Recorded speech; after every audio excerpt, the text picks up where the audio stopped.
Former WWE star John Morrison, who now wrestles under the name Johnny TV, is now bald. After losing a hair versus hair match against Angel de Oro in the CMLL promotion in Mexico, he got shaved bald after the match. I will say that after seeing someone you're so used to having long hair now not have any hair at all, it is a bit jarring. But the common consensus is that he looks good. I do think he suits it very well, and many fans think the same. He joined Chris Van Vliet on his podcast, where Chris did mention that the internet is actually annoyed at John for looking so good, even with no hair when he looked so good previously. He also posited the question, will he grow it back, or will this be his new look? That got me thinking about other wrestlers who got their head shaved by wrestlers, and if they grew it back or not. So I thought I'd go through some and see if they made the right decision, and by the end we should have an answer to what John Morrison should do. So a very important subject today. Now, I acknowledge that John has the luxury of having a choice to grow back his hair, while some would have just looked bad, but I think this makes the decision even harder. Also, I'll be primarily looking at American wrestlers, since let's face it, every wrestler in Mexico has lost a hair match by now. Or should I say, Caballera contra Caballera, on with the list. Now, we'll start off with perhaps the most famous example of all time, Kurt Angle. Kurt lost his hair in a match against Edge at Judgment Day 2002. Famously, Vince McMahon and Kurt played a rib on Edge, where they told the Radar superstar that he would in fact be losing his hair, and did not tell him the true result until the night of the event. Edge maintains he actually knew and was playing all along, but you would say that, wouldn't you? Another funny thing was that because Edge did not have any experience with clippers, which makes sense, he did not know how to use them properly, which is pretty evident if you watch the moment back. Angle had to tell him to turn the clippers round. But he did eventually get the job done, after a shitload of shaving cream. Wow, look at that. Well, apparently he did nip at his head a bit, so perhaps it was an attempt at hiding that. So that's how the Olympian lost his hair, but what did he do going forward? Well, this one's a funny one, since they played into the humour of the situation by running an arc where Angle refused to admit he was now bald and wore a bad wig fitted underneath amateur wrestling headgear. He did eventually sport his new look when Hollywood Hulk Hogan ripped his wig off during the match on SmackDown. From here on out, Kurt kept the bald head and established the iconic look we now associate with Angle. He was losing his hair anyway, indeed this was the reason the storyline began, and he felt this style matched his tough attitude. As a younger fan, I personally first became aware of Angle through TNA, and was shocked to find he wrestled in WWE and had hair once. So was this the right decision? Absolutely yes. This is Angle's definitive look. He looks badass, and I agree with Kurt. This plays up to the I mean business sentiment, and if it had grown back, I don't think we could take him as seriously as we now do. We move on rather rapidly to the man who got shaved by our previous entry, of course, is the Big Show. This one was another where I only knew Show was bald, and only found out about this moment and his various hairstyles through a DVD on the Best of SmackDown. But I have to say, it was a shock to find out that not only did he have hair, but he had long hair in WCW. Anyone else impressed with how good he looks with long hair? I mean, look at that.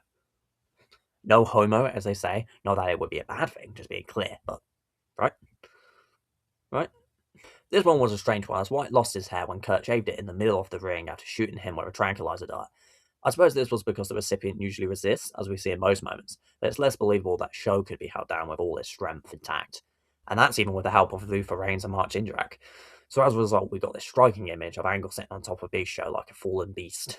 It's giving Aslan vibes. Big Show went on to deliver a brilliant promo on the next episode of SmackDown, where he swore he'd get revenge on Angle, which he did at No Mercy 2005, and also revealed he would keep the bald look as a reminder. Now, he did periodically try to grow it back, but it was never the same, so he eventually committed to the look we now see when we think of Big Show. Was this the right decision? Again, 100% yes. He went on to own this look, and it represented a new era for White and came to define his image. The bald head added to the Big Show's reputation as a monster the locker room dreaded to face. Next, we have another who used to have flowing locks, CM Punk. This came about after Punk kept shaving audience members' heads as part of their initiation into his straight edge society. They're not really audience members, obviously. He went on to face Rey Mysterio in a mask versus hair match at Over the Limit 2010, where he lost and got shaved by Rey as he was attached to the ropes using handcuffs. There's also a common theme of the wrestlers not being able to use their clippers. I don't know what it is. Punk would initially hide his head with a mask that looked like that seen in Pulp Fiction before it was ripped off by a previous entry, Big Show. I swear I'm not picking the selections based on this, pure coincidence, the baldy seems to stick together. Phil Brooks eventually grew his hair into a smart, short hairstyle. This one is hard to judge since he didn't exactly keep it bald, but he didn't properly grow it also. In the end, he still made a big change, so I'm leaning closer to the going bald than growing back. Did he make the right choice? Again, it's a yes.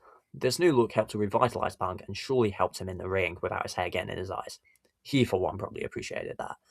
We got a new era of Punk with the infamous pipe bomb a few years later, and its more mature look that he wears well to this day. You can say a lot of things about Vince McMahon, but one good thing is that he's the type to never ask you to do something he wouldn't do himself. Indeed, after years of concocting angles where his wrestlers would shave their heads, he did so himself.